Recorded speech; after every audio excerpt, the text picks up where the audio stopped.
Hi friends, welcome back to our channel. ఈరోజు నేను ఎంతో టేస్టీగా ఉండే వంకాయ పచ్చి రొయ్యల కర్రీ ఎలా ప్రిపేర్ చేసుకోవాలి ఏంటి అనేది అయితే చూపించేస్తాను ఫ్రెండ్స్. ముందుగా దానికి కావాల్సిన ఐటమ్స్ అయితే చూద్దాము. ఇక్కడ నేను ఒక హాఫ్ కేజీ పచ్చి రొయ్యలను అయితే తీసుకున్నాను. వాటిని 2-3 సార్లు అయితే శుభ్రంగా కడిగేసుకొని పక్కన పెట్టేసుకోవాలి. అలాగే 2 మీడియం సైజ్ ఆనియన్స్, ఒక 2 పచ్చిమిర్చి, ఒక టమోటో, అలాగే కట్ చేసి పెట్టుకున్న వంకాయ ముక్కల్ని తీసుకొని అయితే పక్కన పెట్టేసుకోవాలి.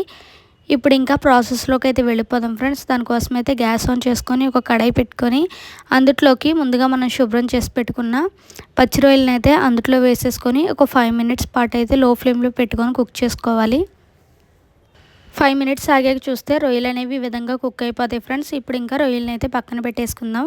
ఇప్పుడు ఇంకా కర్రీ ప్రాసెస్లోకి అయితే వెళ్దాము. దానికోసం అయితే గ్యాస్ ఆన్ చేసుకొని ఒక కడాయి పెట్టుకొని అందులోకి 3 టేబుల్ స్పూన్ ఆయిల్ని అయితే యాడ్ చేసుకోవాలి. ఆయిల్ హీట్ అయ్యాక అందులోకి కట్ చేసుకున్న ఆనియన్స్, పచ్చిమిర్చి అయితే వేసేసుకొని లైట్ గోల్డెన్ కలర్ వచ్చే వరకు కూడా లో ఫ్లేమ్లో పెట్టుకొని ఫ్రై చేసుకోవాలి.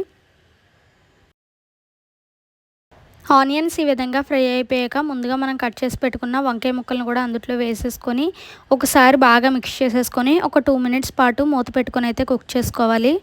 వంకాయ అయితే కొంచెం మగ్గిపోయింది కదా ఫ్రెండ్స్. ఇప్పుడు అందులోకి ముందుగా మనం ఫ్రై చేసుకున్న పచ్చి రొయ్యలను అయితే అందులో వేసేసుకొని ఒకసారి బాగా మిక్స్ చేసేసుకోవాలి. ఆ తర్వాత అందులోకి కట్ చేసుకున్న టమాటో ముక్కలు కూడా అందులో వేసేసుకొని ఒకసారి బాగా మిక్స్ చేసేసుకొని ఒక 2 మినిట్స్ పాటు మూత పెట్టుకొని అయితే కుక్ చేసుకోవాలి.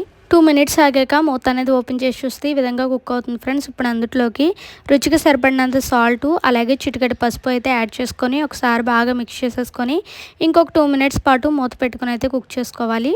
2 మినిట్స్ తర్వాత మూత అనేది ఓపెన్ చేసి చూస్తే ఈ విధంగా కుక్ అవుతుంది కదా ఫ్రెండ్స్. ఇప్పుడు అందులోకి మన కారానికి తగ్గట్టు కారాన్ని అయితే యాడ్ చేసుకొని బాగా మిక్స్ చేసేసుకొని ఒక గ్లాస్తో వాటర్ని అయితే యాడ్ చేసుకోవాలి. ఈ వాటర్ అన్నీ కూడా ఇంకిపోయి ఆయిల్ అనేది పైకి తేలే వరకు కూడా లో ఫ్లేమ్లో పెట్టుకొని అయితే కుక్ చేసుకోవాలి.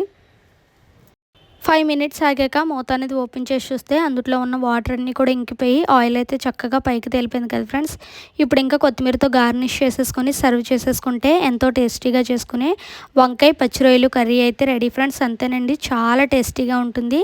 మీకు కూడా నచ్చినట్లయితే తప్పకుండా ఒకసారి ఈ విధంగా ట్రై చేసి చూడండి. ట్రై చేసి ఎలా వచ్చింది ఏంటి అనేది నా కామెంట్ సెక్షన్లో కామెంట్ చేసేయండి. మళ్ళీ ఇంకొక మంచి వీడియోతో మేము ముందుకైతే వచ్చేస్తాను. Thanks for watching. Keep supporting our channel. Bye friends.